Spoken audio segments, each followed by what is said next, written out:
Alors il y a quelque chose de très, comment dire, paradoxal si on veut, mais les paradoxes sont toujours bien plus intéressants que les évidences ou les fausses évidences.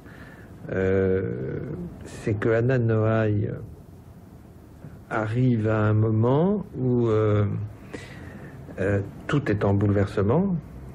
J'entends sur le plan artistique, mais évidemment pas seulement sur le plan artistique. Enfin là, j'ai présent à l'esprit l'aspect artistique.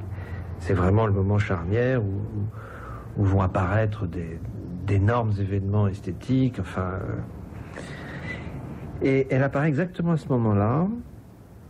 Et le paradoxe, c'est que cette femme va, d'un côté, être relativement étrangère à la révolution esthétique en marche,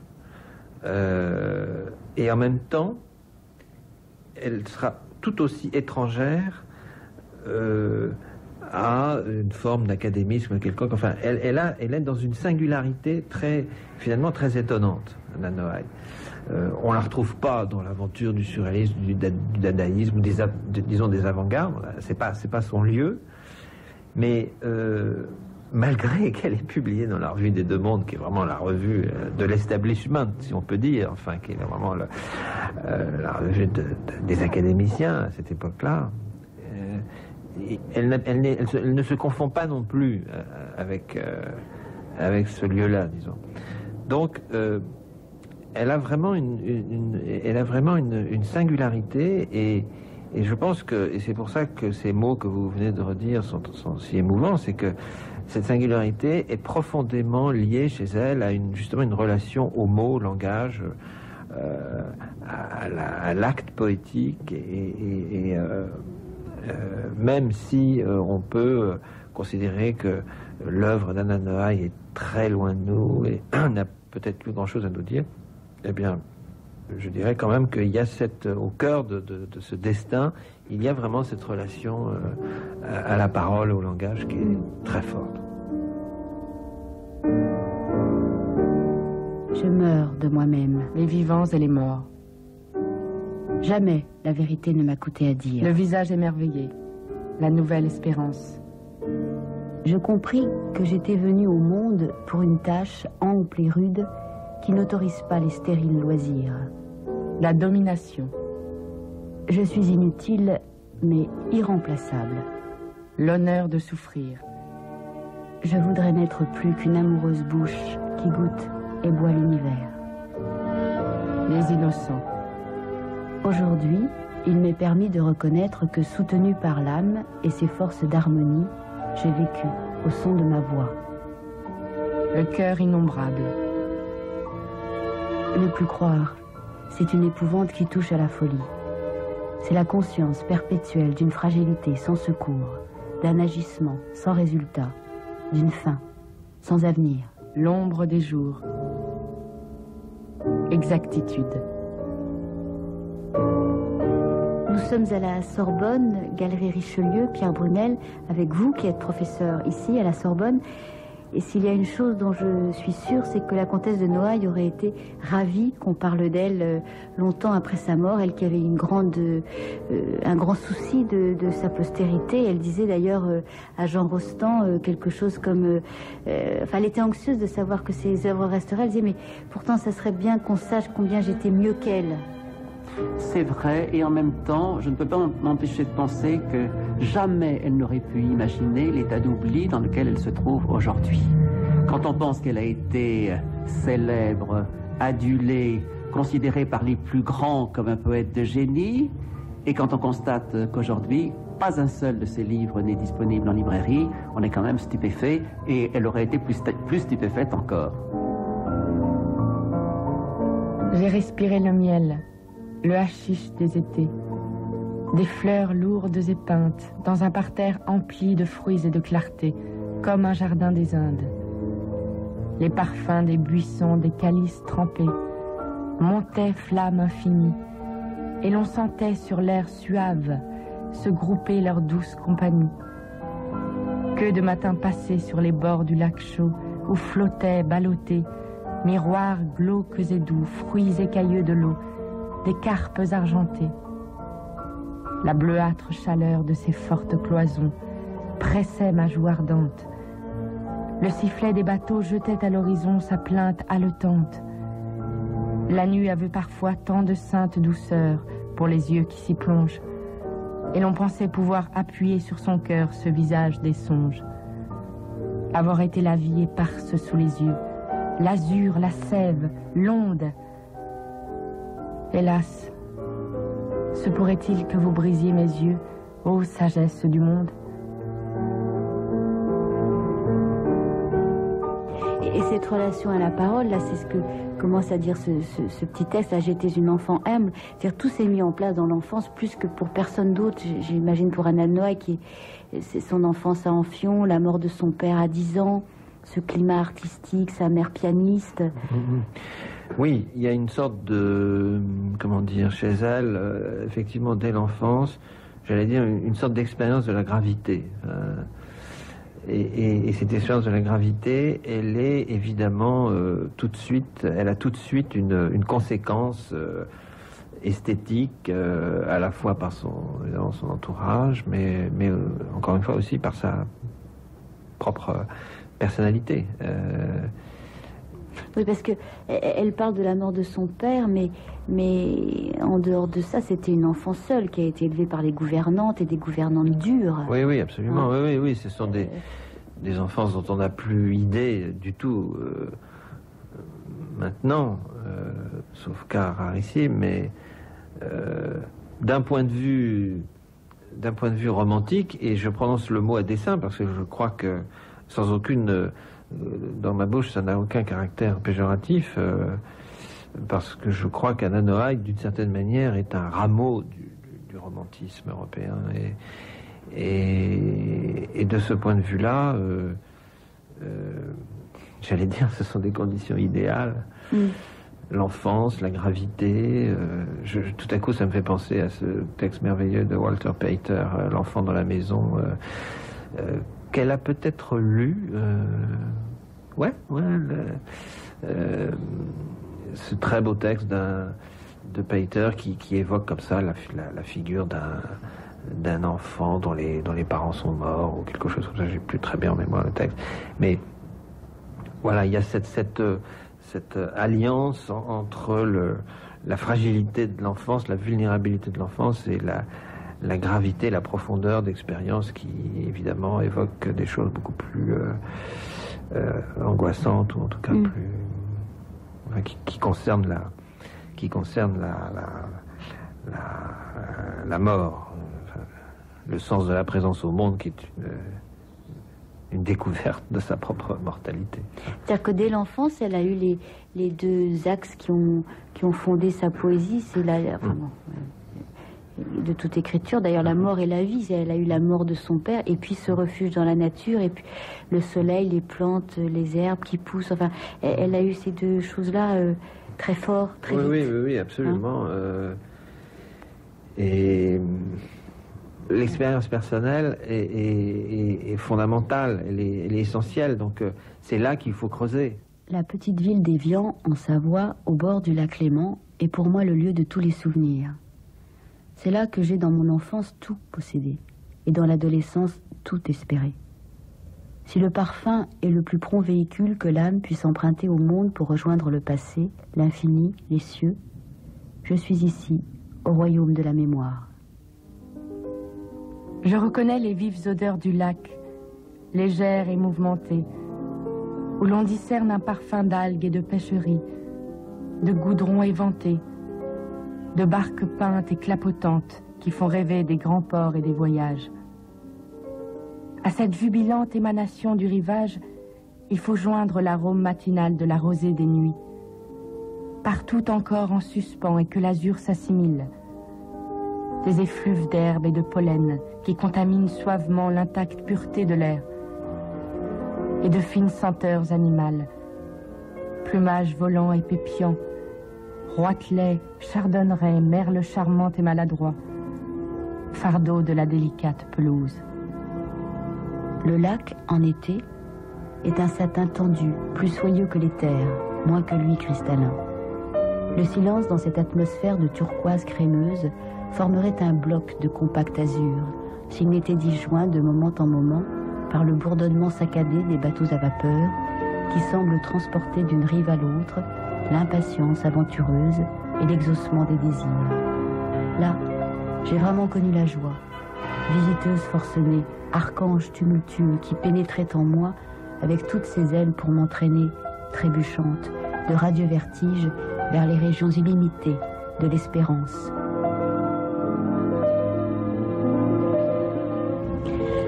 Anna de Noailles est née le 15 novembre 1876 à Paris.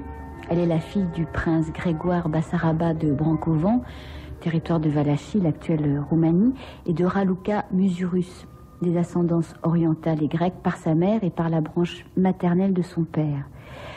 Enfant, elle a vécu avenue Hoche et sur les bords du lac Léman à Amphion, où son père avait, au moment de son mariage, acquis une demeure. Robert Kopp, vous êtes directeur de la collection bouquins chez Lafon et professeur à l'université de Bâle.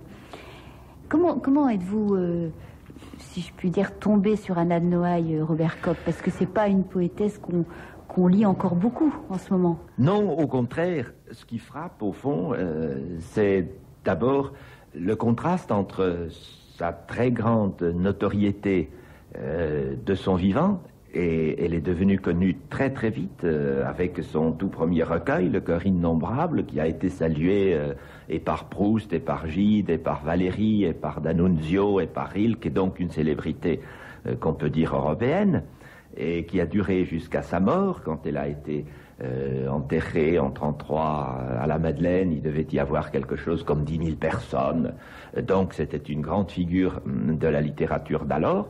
Et aujourd'hui, si vous entrez dans une librairie, vous aurez beaucoup de mal à trouver un recueil de poèmes d'Anna de Noailles. Il arrive parfois qu'un excès de célébrité soit comme puni, entre guillemets, par une sorte de purgatoire, et c'est peut-être le cas d'Anna de Noailles. Pourtant, je sens une espèce de frémissement. Comment moi est-ce que je suis tombé là-dedans? C'est très simple. Comme je suis baudelairien au départ, je m'intéressais à la poésie quelle qu'elle soit, et donc à la poésie du 19e siècle en général. J'ai étudié Aimé Mallarmé et les décadents, et un jour, je suis tombé dans cette réaction violente contre le décadentisme, contre le symbolisme, cette poésie qui traduit un appétit de vie extraordinaire, une poésie presque nietzschéenne. C'est un autre biais par lequel je l'ai approché, et j'ai commencé à lire, et j'ai trouvé ça en partie très bon, je ne dirais pas de bout en bout, mais en partie très bon, en tout cas suffisamment intéressant pour qu'on y regarde de plus près, et qu'on ne la laisse pas sombrer dans l'oubli dans lequel elle est actuellement. C'est vous, Robert Kopp, qui avez dit d'Anna de Noailles qu'elle était une Nietzsche en jupon. Oui, c'est une définition un peu cavalière. Évocatrice. Oui, Nietzsche exalte l'énergie, exalte la vie, exalte tout ce qui est fort, tout ce qui dépasse l'homme. Il n'aime pas la résignation, l'humilité, la modestie. Donc il y a là une échelle de valeurs dont on a d'ailleurs fait ce que nous savons au XXe siècle, en exagérant justement cette apologie de la force. Il y a une échelle de valeurs qui a intéressé un certain nombre d'auteurs qui voulaient réagir contre la décadence et qui voulaient revenir justement à un appétit de vie, qui voulait dépasser les limites de l'homme, qui ne voulait pas se résigner, qui ne voulait pas s'accommoder de la décomposition de l'Occident que certains déploraient à la fin du XIXe siècle. Et elle est tombée là-dedans, et elle a lu beaucoup Nietzsche, et quand on feuillette ses recueils, non seulement il y a beaucoup d'épigraphes qui sont empruntées à Nietzsche, ce qui est une indication, une référence, une révérence aussi, mais il y a aussi beaucoup de thèmes qui sont assez nietzschéens. Soleil. Oui, exactement. Anna de Noailles est, entre autres, une poétesse de la nature. Et quand on regarde un peu, quelle est la nature qu'elle décrit, qu'elle évoque, on voit bien que c'est la nature luxuriante. La saison qu'elle préfère, de loin, c'est l'été. Le moment de la journée qu'elle préfère, c'est le matin. Il y a quantité de poèmes du début, de l'éveil, du départ, du soleil qui se lève, de la première heure. Colette disait d'ailleurs, lui avait dit qu'il n'y avait qu'elle pour parler de la volupté, de la lumière et du matin.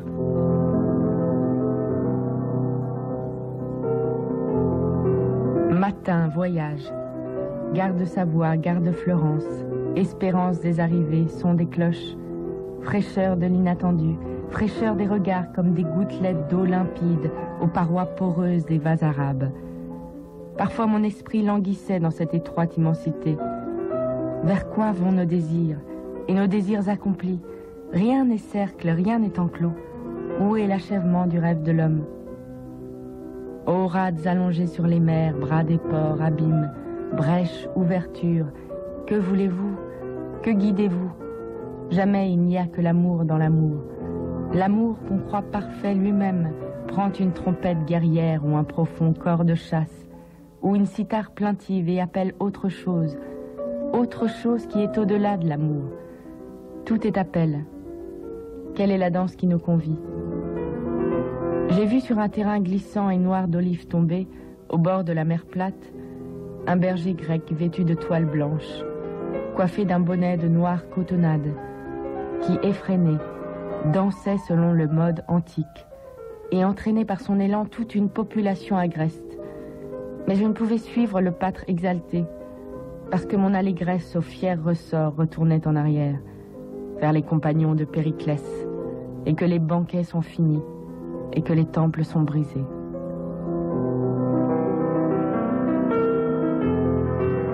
Le texte auquel j'ai été le plus sensible, c'est certainement le premier, Le cœur innombrable, le premier recueil.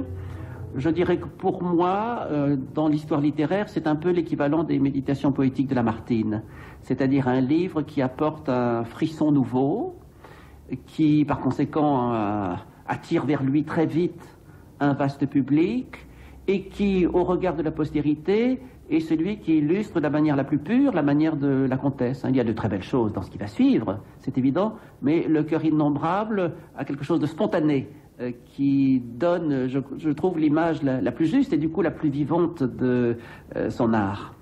Donc tout est là en fait à 25 ans, elle a 25 ans à peu près, 1901, même oui. Pas, oui. C'est publié en 1901. Oui.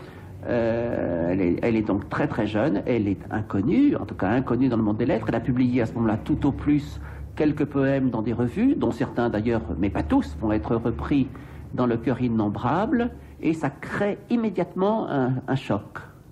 Je pense que le succès de la comtesse en 1901 vient non seulement de la qualité propre de ce qu'elle écrit et de ce qu'elle publie, mais vient aussi de ce que ça correspond aux besoins de l'époque. On sort de l'époque dite décadente et symboliste en histoire littéraire, disons avec des états d'âme souvent morbides, avec une certaine complaisance dans la mélancolie ou dans les perversions même, et la comtesse, elle apporte de l'air frais, elle apporte un goût de la vie sous ses formes les plus spontanées, sous ses formes les plus sensuelles, et ça touche énormément les jeunes gens de l'époque, et du coup aussi ceux qui sont moins jeunes. Oui.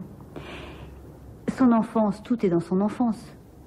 À tel point qu'elle-même accordait une place considérable à ce qu'elle a appelé les poèmes d'enfance, qui n'étaient pas encore publiés en 1901, qu'elle a repris vers la fin de sa trop courte vie. Effectivement, tout est dans son enfance, mais je dirais le clair et l'obscur, ou l'obscur et le clair, c'est-à-dire qu'on aurait tort d'imaginer la vie de la comtesse de Noailles comme un paradis perpétuel, et on aurait tort d'imaginer son enfance comme purement le vert paradis des amours enfantines de Baudelaire.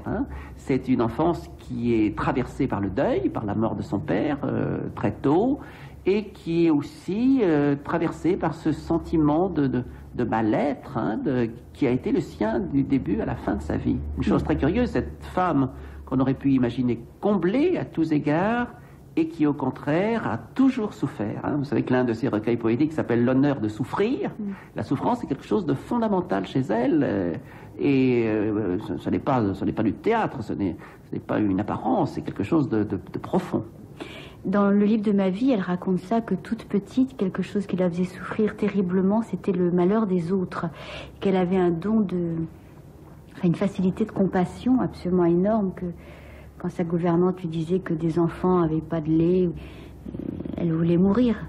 Alors c'est tout à fait vrai. Je pense qu'il serait bon de préciser auprès des lecteurs qui connaîtraient mal son œuvre que le volume intitulé « Le livre de ma vie », qui est donc son dernier livre, n'est en fait que le récit de son enfance. Hein. C'est-à-dire qu'elle avait entrepris une grande autobiographie que la mort a interrompue, et il nous reste seulement ceci qui est extrêmement précieux, et comme vous le disiez très justement tout à l'heure, qui est la clé de sa personnalité et de son œuvre. Alors il y a une sensibilité très forte à l'autre, aux déshérités. Ça apparaît d'un bout à l'autre, là encore, de son œuvre. Ça peut surprendre, évidemment. Et je pense qu'il faut dire à ce sujet que la comtesse de Noailles, malgré sa naissance aristocratique, malgré son mariage aristocratique, malgré ce milieu mondain dans lequel elle a vécu, et à ce qu'on appellerait aujourd'hui une sensibilité de gauche. Donc, elle souffre effectivement de la pauvreté des autres. Sur le plan politique, elle s'est située du côté des partisans de Dreyfus. Dans la vie politique française, sa sympathie allait vers les hommes de gauche de l'époque et pas du tout vers la vieille garde. Elle dit « Je suis socialiste, anarchiste peut-être, je crois au peuple et à la fraternité des peuples. » Ouais. Moi, je retiendrai les deux derniers termes. Hein. Je crois au peuple et à la fraternité des peuples. Je crois moins aux deux premiers termes. Je la vois mal en anarchiste, tout de même. Elle n'a jamais lancé de bombe, et même pas en littérature. Qu'est-ce que vous dites de cette phrase de Cocteau, que j'aime beaucoup, Pierre Brunel? Elle courait au rouge, celui des rois, celui de Lénine, celui d'un cardinal, celui d'une rose, celui de la Légion d'honneur. Quel éclectisme, les fanfares du rouge, la grisée, à quelques troupes qu'elles appartinssent. Alors, vous voyez, ça, c'est quand même un jugement malveillant. Et pour moi, le pôle fondamental de la comtesse de Noailles, ce n'est pas cela, ce n'est pas le rouge. Je pense que c'est le matin, la couleur du matin, ou les couleurs du matin, qu'elle évoque avec une finesse et un talent poétique véritablement exceptionnel. Donc, pas des couleurs violentes, hein, mais au contraire un sens très très pointu de la nuance. La lumière me fit trébucher d'émerveillement dès mes premières années. J'ai élevé vers le soleil, dans le mutisme de l'impuissance enfantine, des prières bourdonnantes d'amour, qui empruntaient leur encens à la sauge duvetée, aux plantureuses rhubarbes, aux acanthes pourprées des massifs du jardin paternel.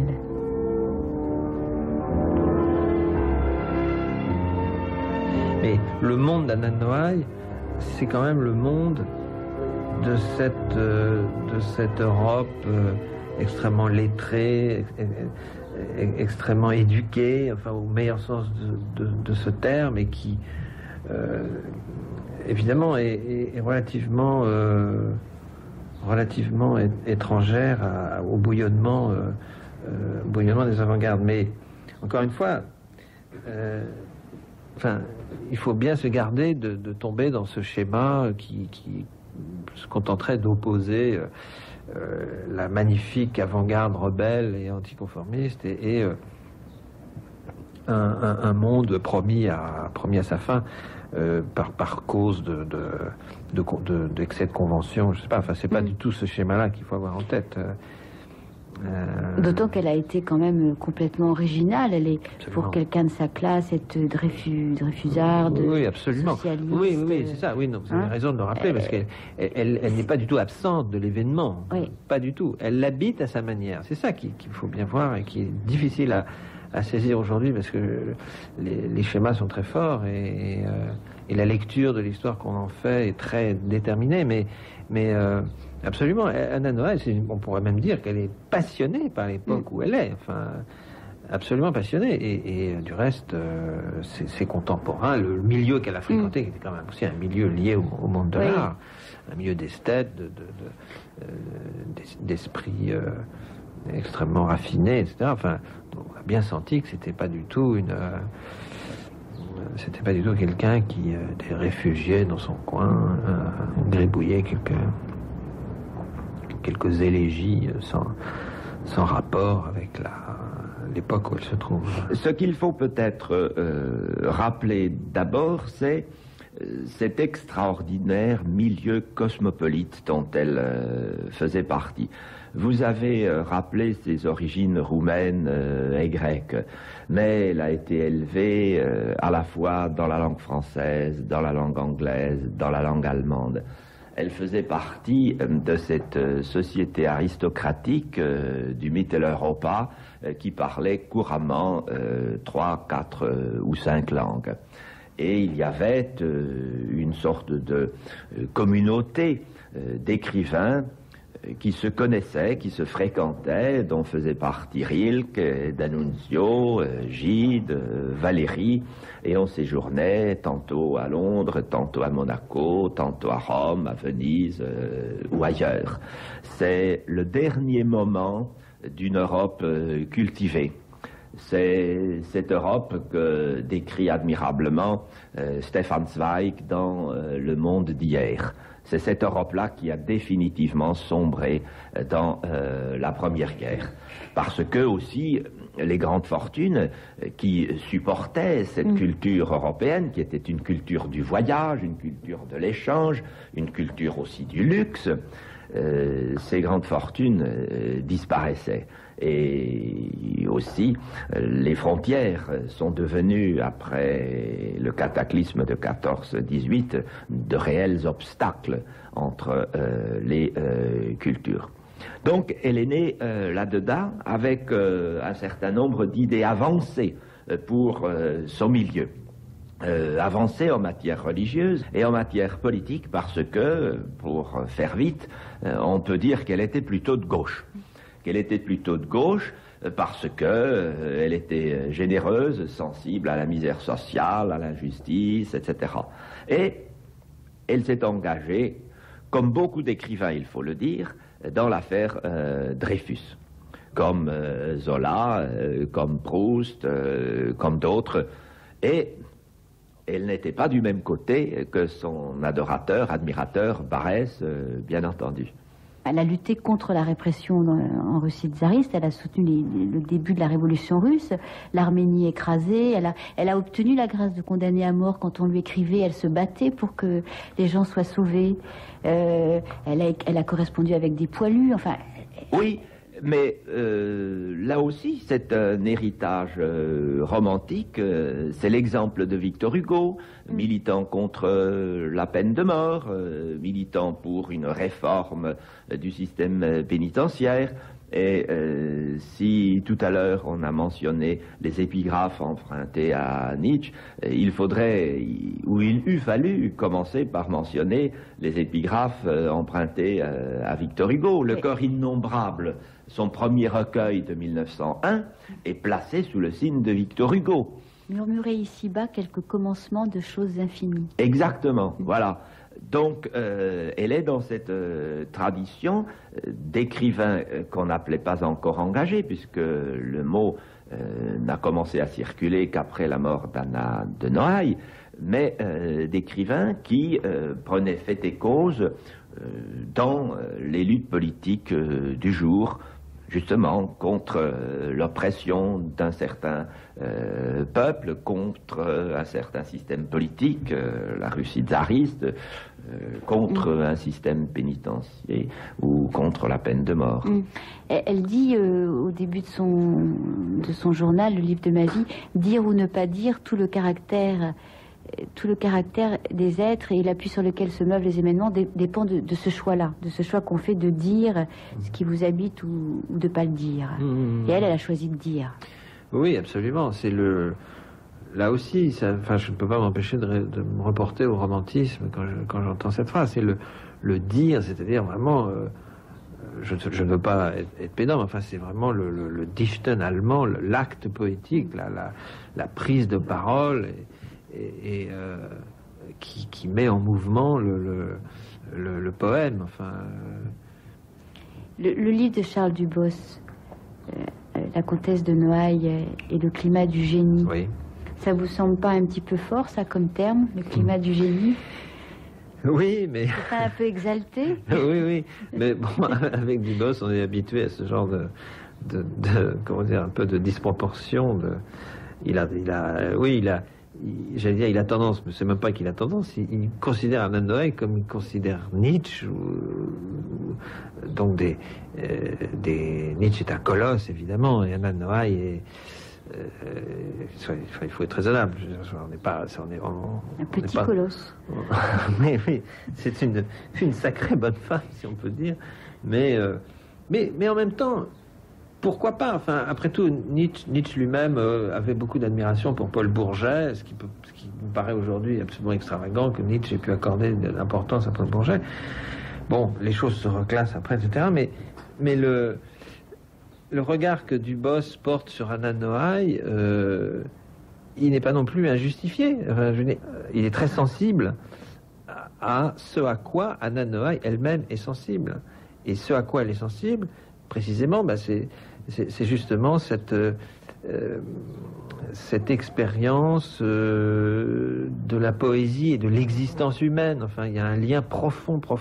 C'est là aussi une différence avec, d'ailleurs, les problèmes des avant-gardes. C'est que pour le problème des avant-gardes, il se pose, je caricature un peu, mais il se pose sur un plan beaucoup plus formel qu'existentiel, disons. J'exagère un peu, mais quand même. Il y a une grosse préoccupation formelle, ce qui est tout à fait compréhensible. Anna de Noailles, c'est plutôt l'inverse, d'une certaine façon. La préoccupation est d'abord d'ordre métaphysique, disons. Voilà, elle est d'ordre métaphysique. C'est une poétesse métaphysique, Anna de Noailles. Alors c'est pour ça que Dubos l'intéresse, bien entendu. C'est pour ça que Dubos s'y intéresse, pardon. Et qu'il y a effectivement une parenté, même avec Nietzsche, bien sûr. Là où le sort de l'existence humaine est considéré comme le lieu même de l'expérience artistique, de l'expérience esthétique, l'épreuve de vivre, enfin, et donc l'épreuve de mourir, eh bien, on est tout de suite, évidemment, dans un type de questions, un type de problème qui ne peuvent qu'intéresser quelqu'un comme Charles Dubos. Il parle de la ne serait-ce même la notion, pardonnez-moi, oui. de revenir, la notion de génie aussi, c'est pareil, ça se rapporte encore une fois au problème du romantisme. Enfin, là, on est vraiment dans une espèce qu'il faudrait étudier de plus près, mais qui serait intéressante à mettre en valeur, la continuité du romantisme jusqu'à la fin de ce 19e siècle, avant qu'on passe vraiment à Proust, à Joyce, etc. C'est juste... Et là, il y a encore vraiment une ultime continuité du romantisme que représente Anna Noailles. Et le génie, la notion de génie, de ce point de vue-là, elle est vraiment d'essence romantique. Les avant-gardes ne parlent plus de génie, parce que ça suppose encore une forme de croyance à l'inspiration, à un certain sacré, au fond, dans l'expérience artistique. Et ça, évidemment, c'est précisément ce qui s'écroule au début du XXe siècle. C'est toute la question de la Grande Guerre. Bon, ça, c'est la Première Guerre mondiale. Alors, on en revient toujours à cette affaire. Et alors, quelles sont les composantes de son génie, Michel Crépu, pour vous? Je dirais, les composantes de son génie, au fond, c'est une espèce de mariage complètement hors compétition, j'allais dire, hors classification, de la sensibilité et de la métaphysique, justement. Hein, c'est vraiment la mise en connexion de ces deux éléments qui sont pas forcément destinés à coexister. Et là, dans le cas d'Anna de Noailles, ça coexiste complètement. nature au cœur profond sur qui les cieux reposent, nul n'aura comme moi, si chaudement aimé, la lumière des jours et la douceur des choses, l'eau luisante et la terre où la vie a germé. La forêt, les étangs et les plaines fécondes ont plus touché mes yeux que les regards humains. Je me suis appuyée à la beauté du monde et j'ai tenu l'odeur des saisons dans mes mains. J'ai porté vos soleils ainsi qu'une couronne sur mon front plein d'orgueil et de simplicité. Mes yeux ont égalé les travaux de l'automne et j'ai pleuré d'amour au bras de vos étés. Je vous tiens toute vive entre mes bras nature. Ah, faut-il que mes yeux s'emplissent d'ombre un jour et que j'aille au pays sans vent et sans verdure, que ne visite pas la lumière et l'amour. Le cœur innombrable.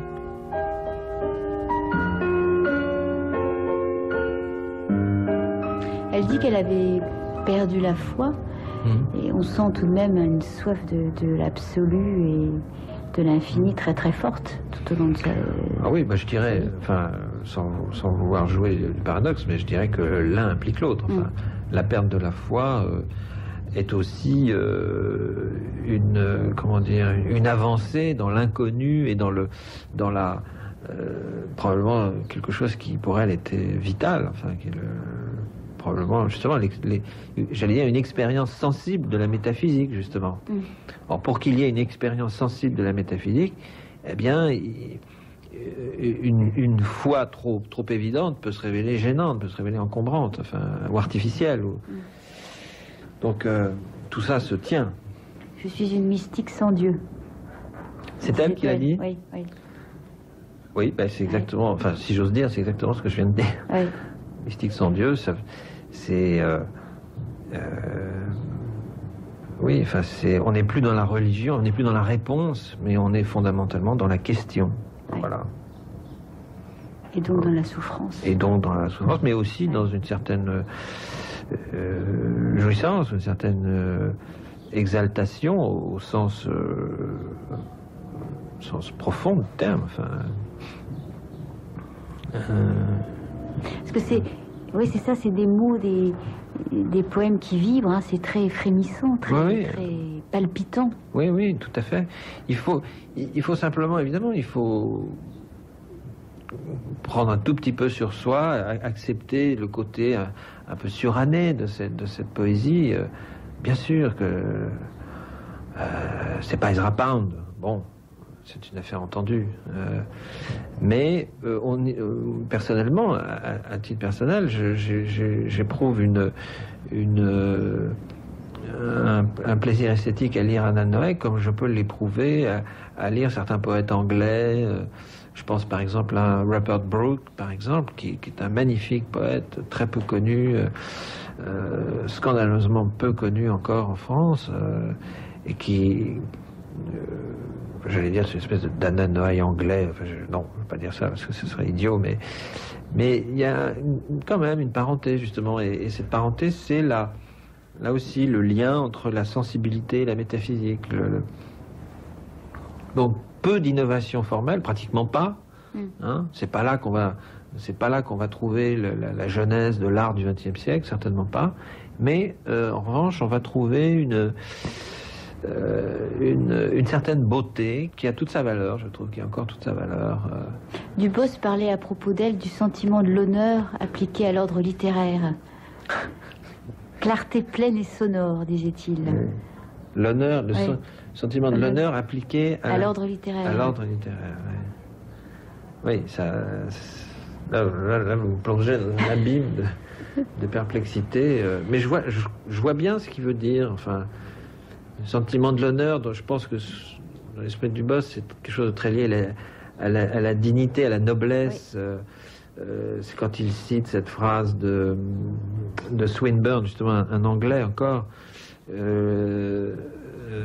The noble pleasure of prizing, le noble plaisir de la révérence, de l'admiration. Bon, je pense que c'est ça, en fait, l'honneur appliqué à l'art littéraire, c'est ça, c'est ne pas séparer la beauté.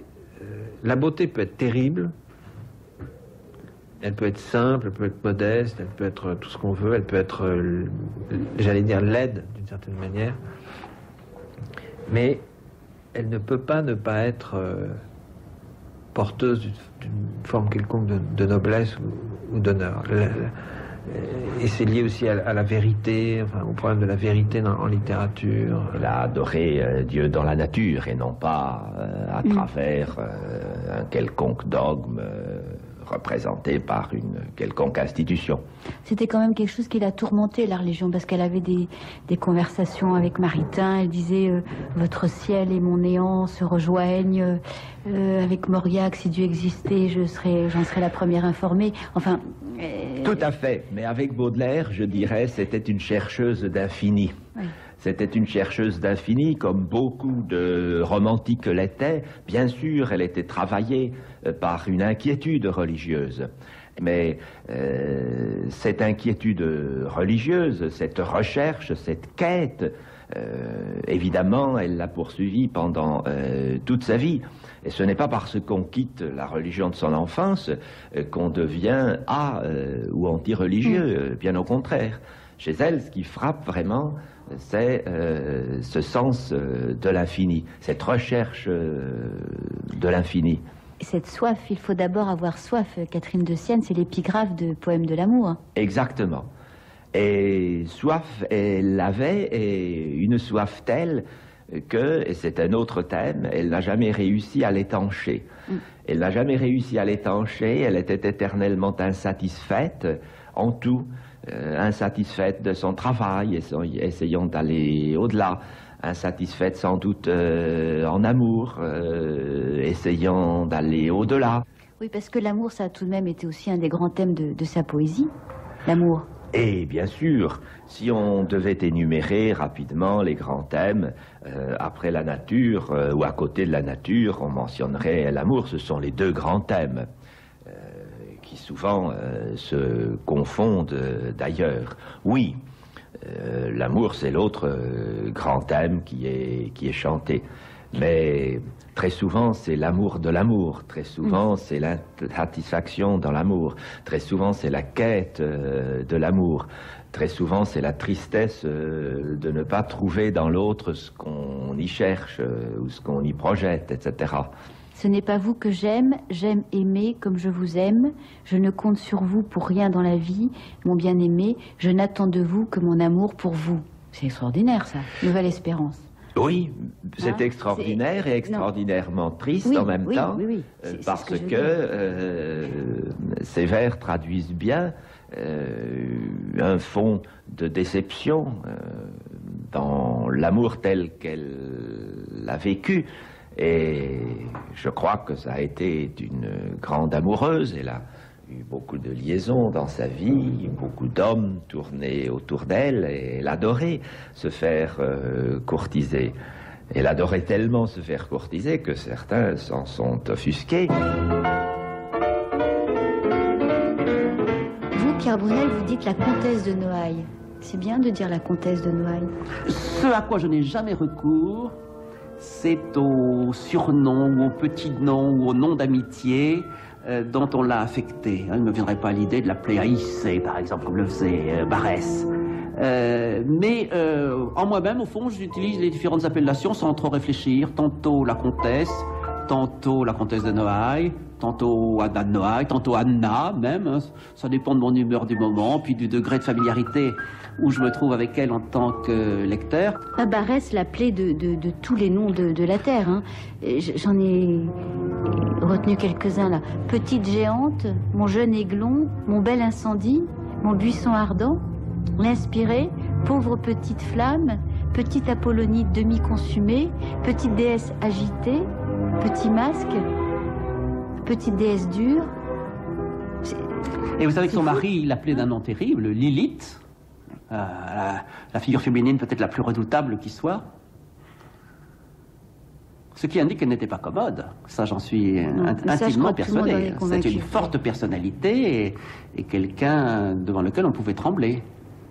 Elle parlait beaucoup, elle parlait vite, elle donnait à certains de ses interlocuteurs l'impression d'être dans un monologue constant. On peut se demander même si elle ne parlait pas trop. Et elle avait parfois la réplique très vive. Hein.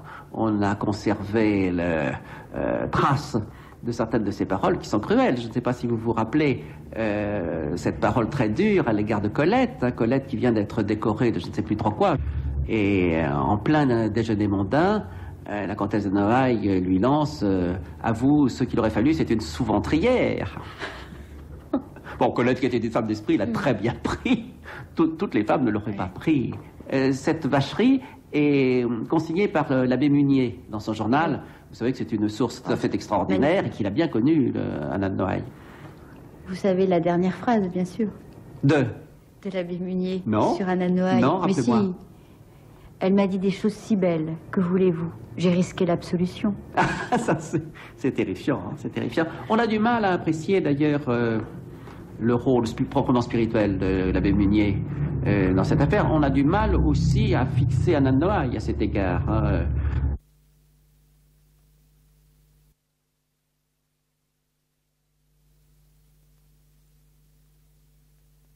Mais ce n'est pas une dévote, assurément, hein, et sa littérature en porte trace.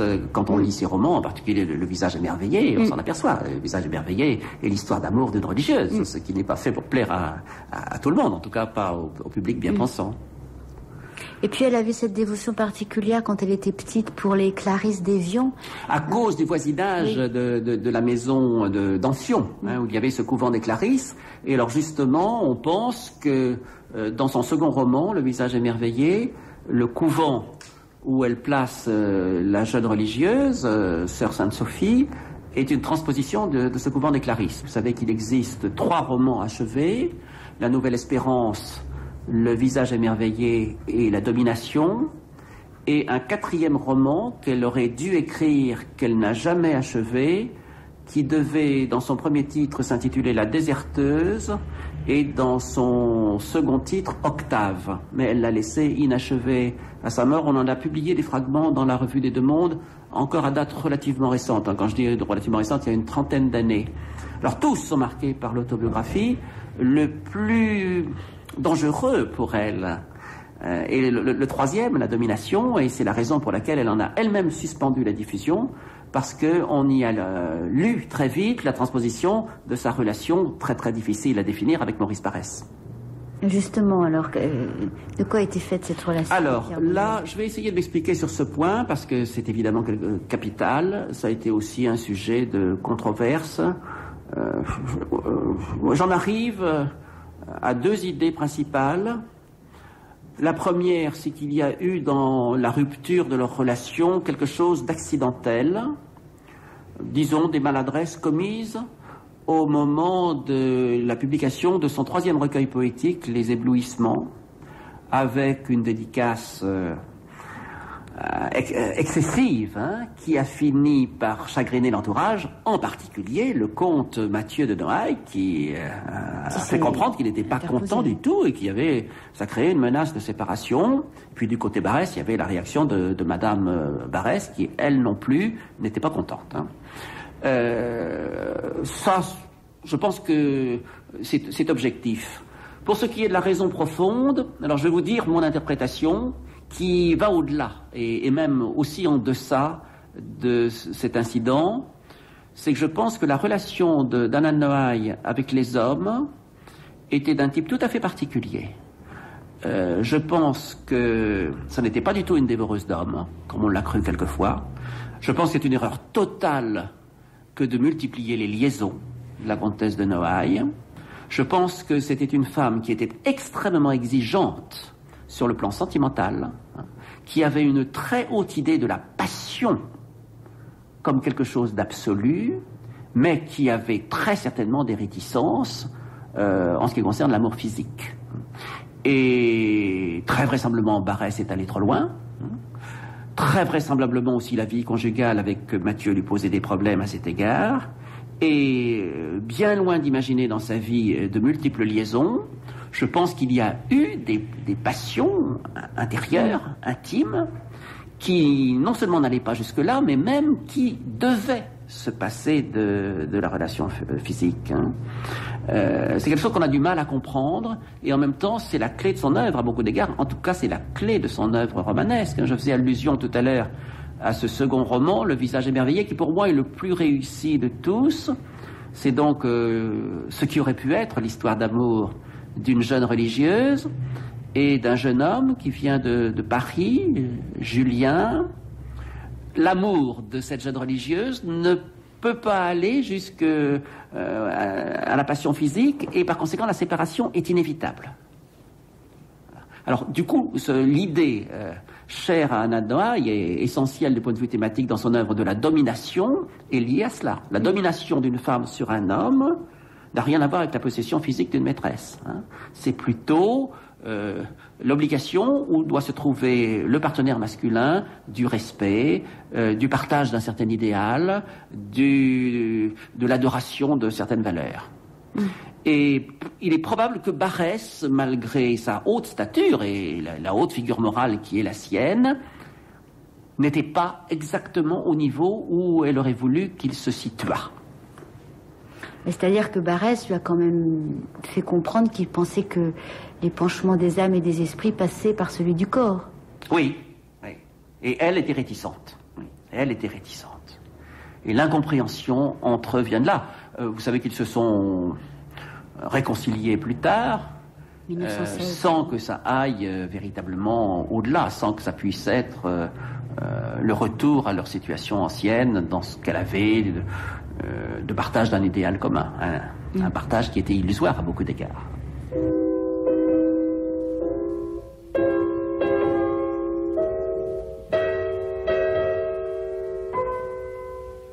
Neuilly, avril 1922. Mon amour, je vous le confesse, je ne suis pas persuadée. Ma raison humaine, mon atroce bon sens se remémore des accents d'ennui, des regards à moi, à d'autres, et puis des indices multiples qui vont tous dans le même sens.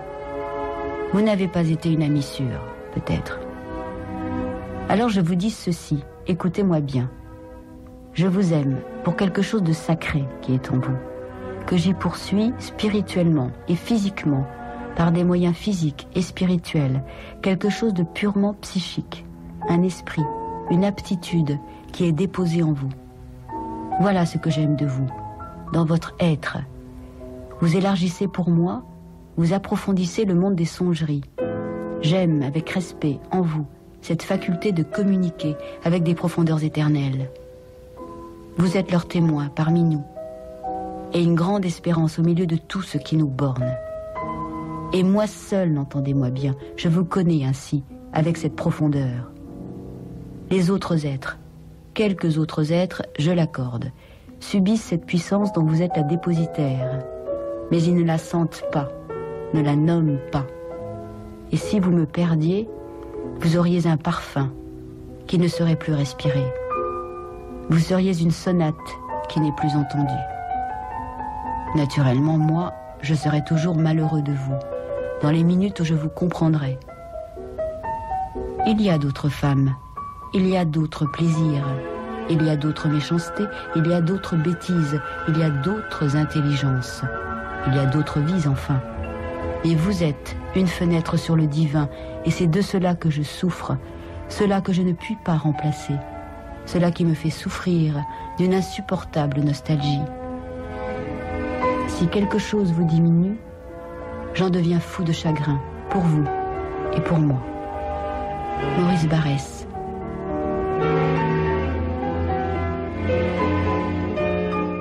On a l'impression qu'elle a passé sa vie, Pierre Brunel, de pic en gouffre, enfin de pic d'exaltation en gouffre d'abattement, qu'elle était jamais tranquille, quoi. Non, jamais. Alors, ces exaltations étaient d'ordre sentimental ou passionnel, hein. Je disais tout à l'heure qu'elle avait une idée très haute de la passion et que très certainement dans la relation avec Barrès, c'était elle qui avait l'idée la plus haute de la passion. Et cette sublimité dans la passion avait pour contrepartie des moments d'abattement. Ça, c'est une chose certaine. Et avec les retentissements d'ordre physique que cela suppose. L'écriture ne l'a pas apaisée. L'écriture ne l'a pas apaisée, même je pense que bien souvent ça a dû au contraire aviver les choses. Et alors, ce qui me frappe aussi, il y a une continuité dans l'écriture de la comtesse de Noailles. Je veux dire qu'en termes modernes, on dirait qu'elle a produit régulièrement des livres, Mais on a quand même le sentiment de creux à certains moments. C'est-à-dire que l'abattement devait certainement aller jusqu'à une certaine stérilité. C'était quelqu'un qui était malade aussi. Elle a souffert de crises nerveuses, elle était très fatiguée. Elle a passé une bonne partie de la fin de sa vie dans son lit, comme Proust. Oui, elle était d'une santé fragile, souffrante, souvent. Elle avait très peur de devenir folle parce qu'elle avait une gouvernante qui avait été atteinte de folie. Et ça, oui. Ça l'avait beaucoup frappée. C'est aussi une poétesse un peu de fin de race, de très vieille famille, elle le sait. Et elle sait aussi que ça ne continuera pas. Donc on cultive un peu cette thématique de la fin malgré tout. Des gens extrêmement cultivés, mais un peu névrosés, et qui perdent un peu l'assiette, qui perdent un peu pied, parce que ils se rendent bien compte que la société à laquelle ils appartiennent a l'avenir derrière elle. Elle n'est pas aveugle, elle voit bien que le monde évolue dans une direction qui ne peut que ou souhaiter ou enregistrer la disparition du milieu auquel elle appartient. Regardez la photo de sa chambre là. C'était elle, Robert Kopp, qui avait donné à Proust l'idée de tendre de liège les parois. Oui, c'est la chambre de la rue Schaeffer. Oui, tout à fait.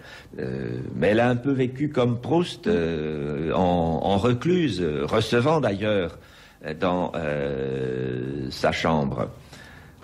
Elle était amie avec Colette aussi. Leur premier recueil, Le cœur innombrable, 1901, je crois. Parallèlement, Colette faisait paraître un premier Claudine à l'école. Tout à fait. Voilà. Et elles étaient amies. Oui. Et elle s'extasiait que Colette a dit, ah, Colette, vous êtes du côté de la vie et il est si difficile d'être de ce côté-là. Enfin, elle jouait quand même toujours sur cette bordure de... Elle jouait sur cette bordure et en même temps elle enviait Colette. Elle était amie avec la plupart des grands écrivains de son époque et dès son premier recueil. Gide et Proust et Valéry et Cocteau et beaucoup d'autres. Valéry qui écrivait à Anna de Noailles, « Ma cendre est émerveillée par votre flamme ». C'est pas joli, ça? Et Colette dit de son œuvre un ardent formulaire où la douleur d'aimer n'en appelle qu'au bonheur de souffrir. Et on retrouve une fois encore ces deux aspects, l'amour qui ne va pas sans la souffrance.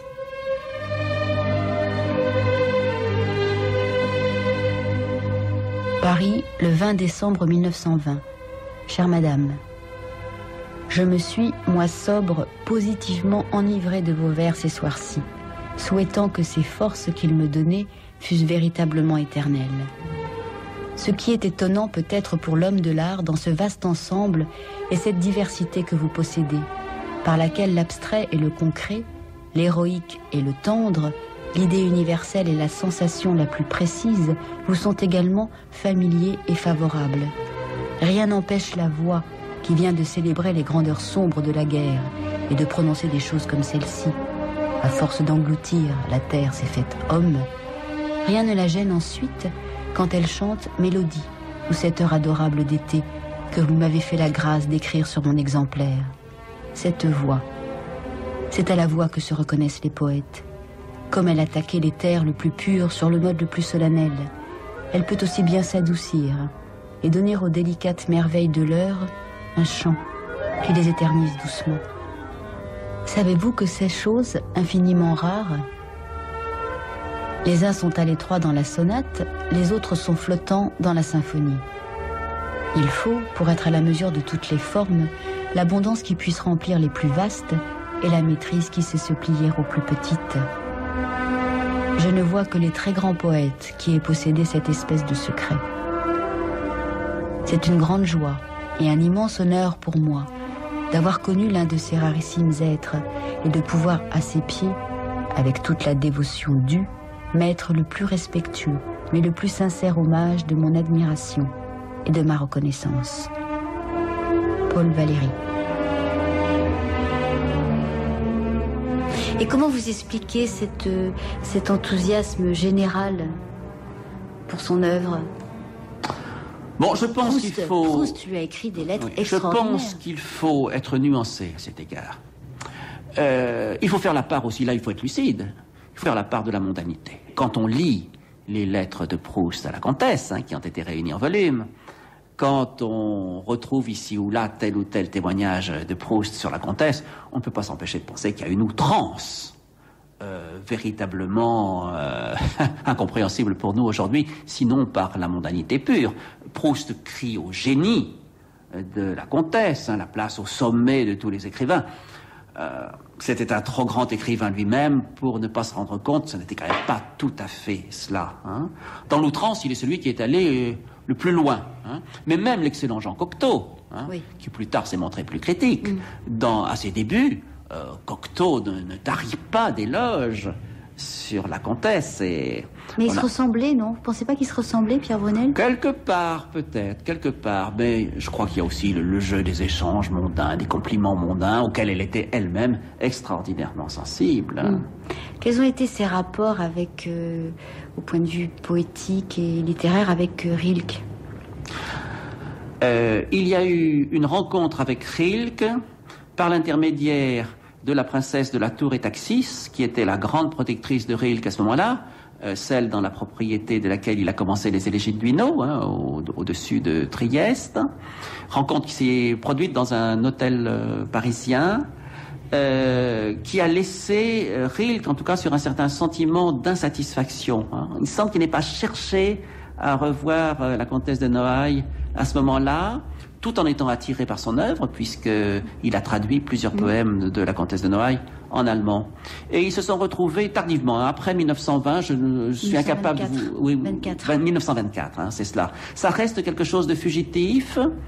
Je dirais que on a un peu l'impression d'une rencontre manquée sur le plan humain, et en même temps d'une rencontre réussie sur le plan poétique. Parce que être admis parmi les auteurs que Rilke vénérait, parmi les auteurs que Rilke traduisait, c'est le signe d'une véritable élection.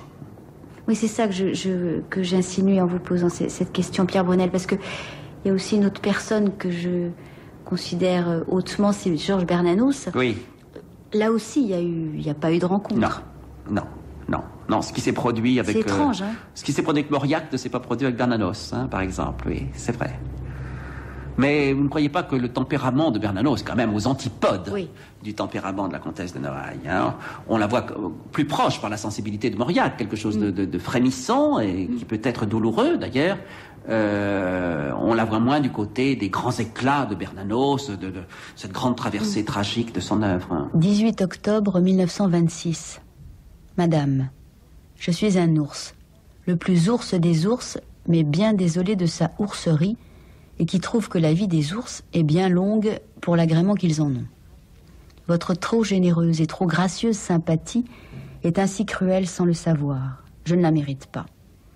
Je ne puis plus seulement ouvrir l'un de vos livres sans rougir de vous avoir laissé ignorer qu'ils sont depuis longtemps mes ennemis familiers, que je repousse de toutes mes forces ce grand bruit que vous faites de mer lointaine et de feuilles remuées, et qu'un des buts de ma propre vie est de vous renoncer parfaitement. Je sais bien ce qu'une telle déclaration a d'incroyable et même d'absurde. C'est pourquoi justement je la fais. Et si j'étais déjà l'homme que je prétends être un jour, j'en resterais là et vous laisserais sur cette pensée que je ne suis qu'un sot.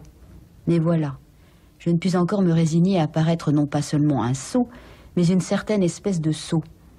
Je ne veux pas que vous m'enrôliez de force dans la petite troupe ridicule des restaurateurs du goût, qui font aux grands orages de l'âme les objections de la grammaire. Je ne joue pas non plus le rôle de bedeau, mélancolique, ivre de vin de messe. Ma seule vertu est de prendre au sérieux, dans leurs lettres et dans leur esprit, certains mots diffamés par l'usage. Quand je dis que nulle autre voix que la vôtre ne m'apporta plus dangereusement cette grande rumeur du dehors à laquelle je voudrais rester comme étranger, je ne parle pas pour un public et pas même pour vous. Je me rends à moi seul un témoignage qui d'ailleurs ne peut être entendu que de moi, car je ne pense pas une seconde que vous connaissiez par leur nom, ou peut-être que vous ayez seulement idée des choses réelles et substantielles, et même si cruellement vivante que vous faites danser au clair de lune, par jeu ou par ennui.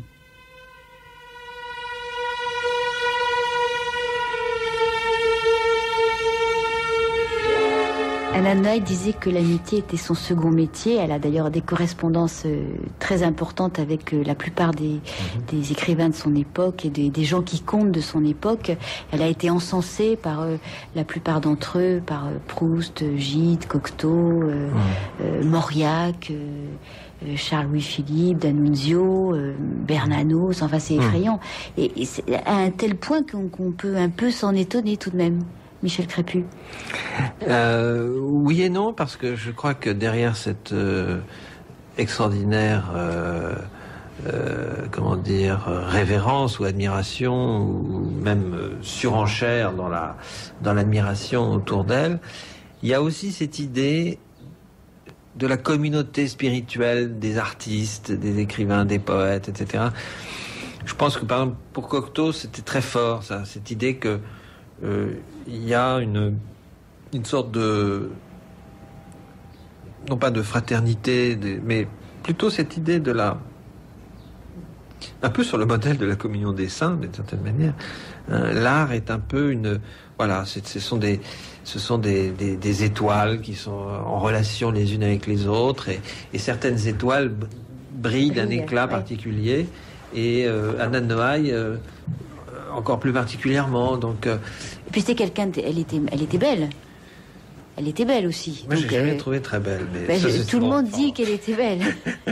Oui, je pense qu'elle avait une intensité, une intensité dans la présence. Quand elle entrait dans un salon, enfin, je crois que ça faisait de l'effet. Oui. En plus, elle avait une manière de s'habiller un peu particulière entre le clown et la poétesse. Enfin, elle jouait de ça. Anna de Noailles à Henri Franck. Lundi soir. Cher enfant, je vous écris la lettre promise. Elle ne sera pas intelligente parce que je suis affreusement fatiguée. Si fatiguée que malgré le grand désir d'être jolie et l'habitude de faire des saluts orientaux, je n'ai pas pu recevoir Gide tout à l'heure. Et pourtant, comme il était seul et qu'il ne se serait pas reflété dans ces beaux miroirs hollandais que sont les crânes de ses amis, il aurait été simple, naturel, avec cet aimable aspect, de venir vous raconter confidentiellement et avec un reste de chaleur ce qui se passe dans les planètes mortes. Et je pense qu'il venait aussi réclamer la pièce de verre que j'ai renoncé à lui envoyer. C'est très touchant de savoir qu'il ne se doutera jamais que c'est parce qu'elle ne vous a pas plu tout à fait.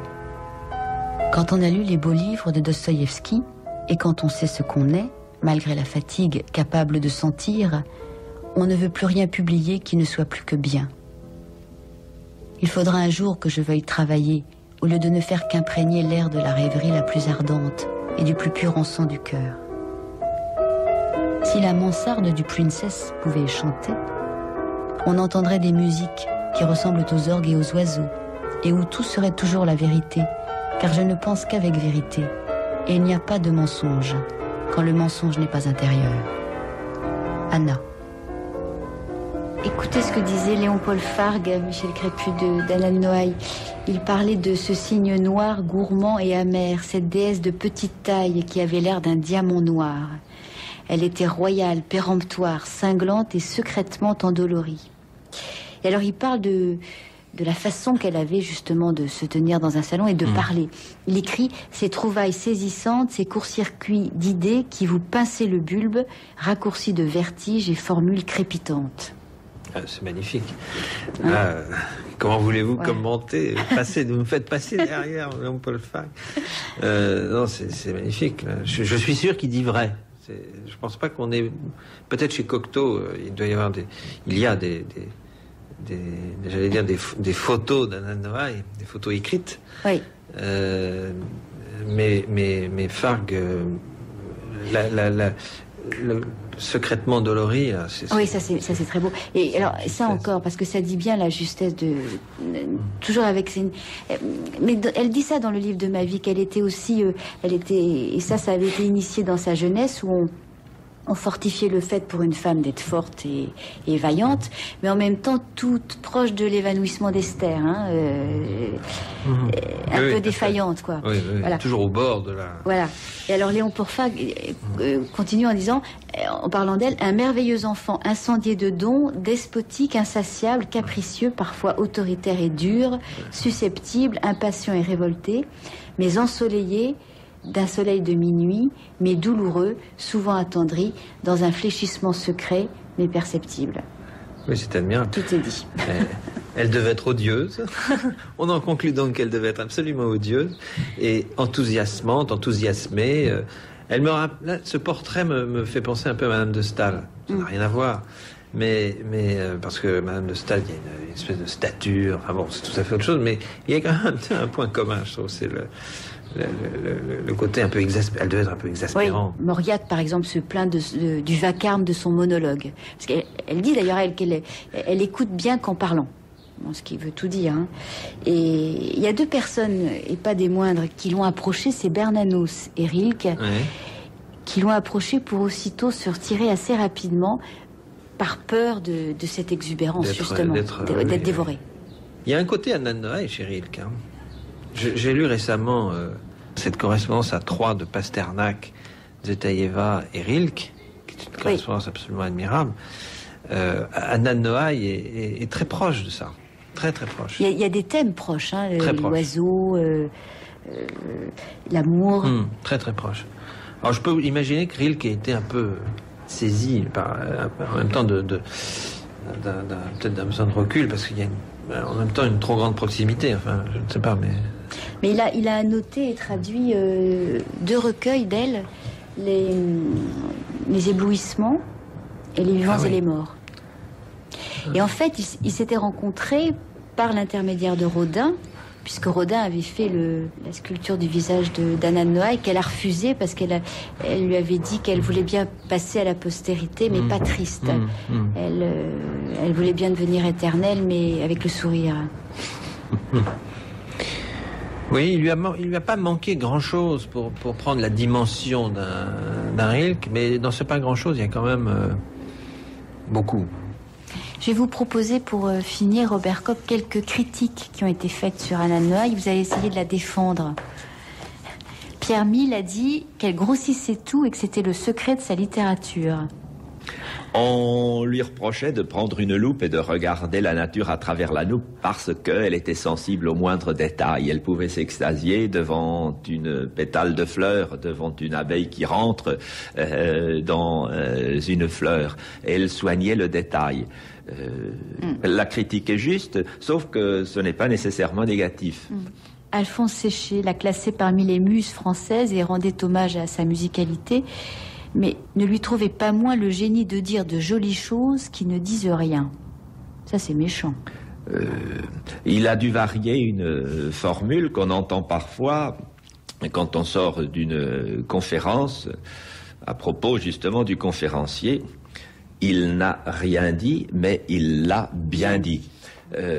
Après tout, j'aime assez la langue pour trouver qu'une belle formule est quelque chose de positif et qu'on n'est pas toujours obligé d'être d'une profondeur abyssale. Ça, c'est moins méchant, c'est Léon Blum. Il y a parfois chez elle du musset barbare, et aussi, sa poésie sort d'elle-même et retombe en elle comme l'élan du jet d'eau dans le bassin.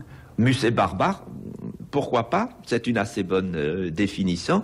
Il y a un petit côté vers de Mirliton, il y a un côté romantisme pour jeunes filles à la Musset, tout à fait. Mais en même temps, c'est un Musset moins suave, moins doux, plus âpre, barbare, et ayant plus de vitalité. Musset plus faiblard, si je puis dire. Et pour finir, Robert Kopp, cette phrase d'Albert Thibaudet, dans son Histoire de la littérature française, en 1914, la poésie éloquente livrait ses derniers combats. Elle avait sa muse, Anna de Noailles, la dernière, et même la dernière des romantiques, avec qui s'en sont allés, comme avec Jaurès, les grands lieux communs du XIXe siècle. Thibaudet a été sans doute un des plus grands critiques de l'entre-deux-guerres et son histoire de la littérature reste admirable en tout point. Et je pense que le jugement est tout à fait juste et excellent. Si on l'analysait en détail, on serait amené à dire oui, cette éloquence, elle remonte à la Renaissance et la grande tradition française. La poésie a partie liée avec la rhétorique. Et en effet, c'est une poésie qui est entièrement nourrie de cette tradition, mais qui s'ouvre vers une thématique nouvelle. Donc, ce jugement me paraît tout à fait excellent. Rien ne vous laisse indifférente. Aventurière immobile de la pensée, je vous regarde, à l'encre, avec votre sillage rempli de frais coteaux à la renverse, et votre bel œil de figure de proue, sur laquelle le lyrisme ruisselle, de droite et de gauche, comme un cinquième élément. Par quel mirage êtes-vous ensemble la petite fille du jardin de Savoie, la dame des boîtes persanes qui mange des confitures, et la Pallas du ciel d'Homère qui se repaît de nuages et de sang? Vos cheveux ne sont-ils pas à la même seconde le casque fendu au bord que la turbulence aérienne dérange un peu, la boucle dénouée de Baudroulle-Boudour, et lorsque votre respectueuse fantaisie vous entraîne, la tresse d'une petite fille grecque jouant à la marelle avec une pierre de l'Acropole? Je vous regarde. Votre bouche, dont les lèvres selon le vers de Keats se frisent et se défrisent, est ouverte comme l'orifice d'une amphore, et 1000 roses en jaillissent. Un délire familier vous anime. Vos traits sont plus vivaces, plus animés, plus mobiles que la double figure de Janus. Et cependant, n'avez-vous pas d'avance, comme tous les élus du génie, le masque grave, éternel et muet de la mort? Jean Cocteau. Dans une de ses lettres, elle cite cette phrase de Jean Rostand, avec qui elle était amie, oui, n'est-ce pas? Seul importe dans l'œuvre le peu qu'on est seul à pouvoir écrire. Quel est le peu de la comtesse de Noailles, Pierre Brunel? Je pense que c'est un sentiment et aussi une expression de la fragilité de toute chose. Fragilité d'elle-même, fragilité du bonheur, fragilité de la vie. C'est très frappant pour un poète qui commence si tôt à écrire que sa poésie est très vite rongée par le sens de la mort. Et ça, elle l'a exprimé d'une manière très fine, très forte, très constante aussi. Je lisais récemment un rapprochement que je trouve tout à fait juste avec les sonnets de Ronsard sur la mort de Marie. Je trouve qu'il y a quelque chose de cela dans toute l'œuvre de la comtesse de Noailles, à cette différence près que ce serait constamment une poésie sur sa propre mort à venir, sur la mort qui la menace, sur la mort dont elle a le sens aussi par la maladie qui la ronge depuis le début. Cette foi dans la vie, c'est aussi ce qui lui permet de faire une œuvre, finalement. De croire à la poésie parce que dans son deuxième recueil, L'ombre des jours, il y a un poème qui n'a pas de titre, mais le titre c'est en quelque sorte le premier vers. J'écris pour que le jour où je ne serai plus, ce poème pourrait servir d'épigraphe à toute son œuvre.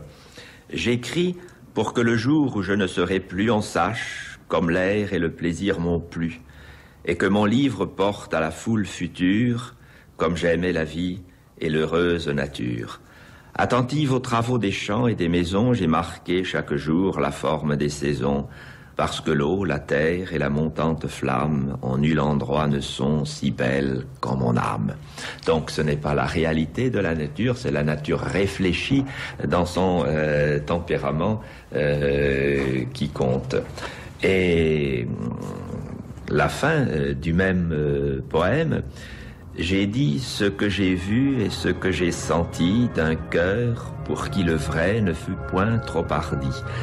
Et j'ai eu cette ardeur, par l'amour intimé, pour être, après la mort, parfois encore aimé, et qu'un jeune homme alors, lisant ce que j'écris, sentant par moi son cœur ému, troublé, surpris, ayant oublié des épouses réelles, m'accueille dans son âme et me préfère à elle. Voilà.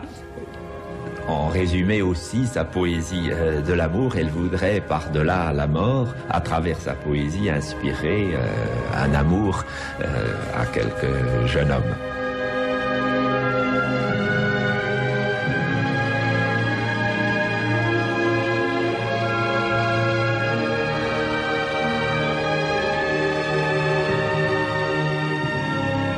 Anna, comtesse de Noailles, une émission proposée par Catherine Soulard, avec Pierre Brunel, Michel Crépu, Robert Kopp. Texte lu par Marie Modiano et Catherine Soulard. Bibliographie. Anna de Noailles, le livre de ma vie, au Mercure de France. De Jean Cocteau, Reine de la France, aux éditions Grasset. De Léon-Paul Fargue, Portrait de famille, aux éditions Janin. Aux éditions Gallimard, les cahiers Jean Cocteau, numéro 2. Aux éditions Mercure de France, journal de l'abbé Munier.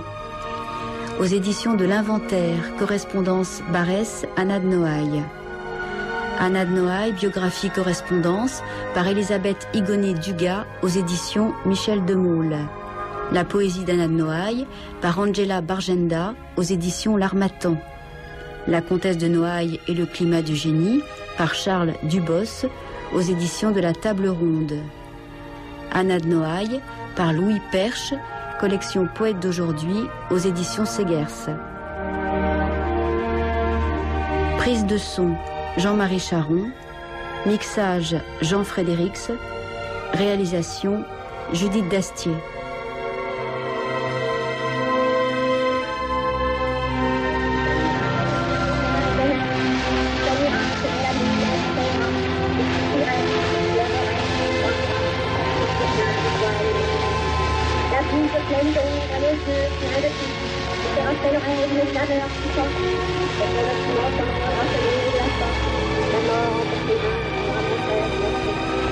J'ai dit ce que j'ai vu et ce que j'ai senti, d'un cœur pour qui le vrai ne fut point trop hardi.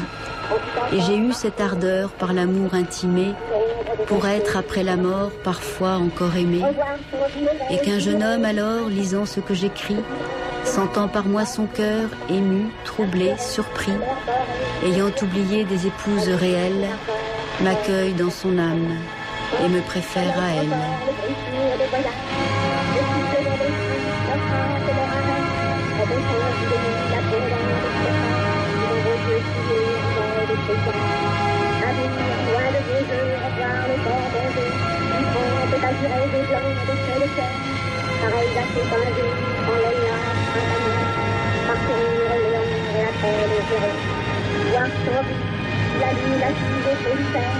La volupté des vies, des de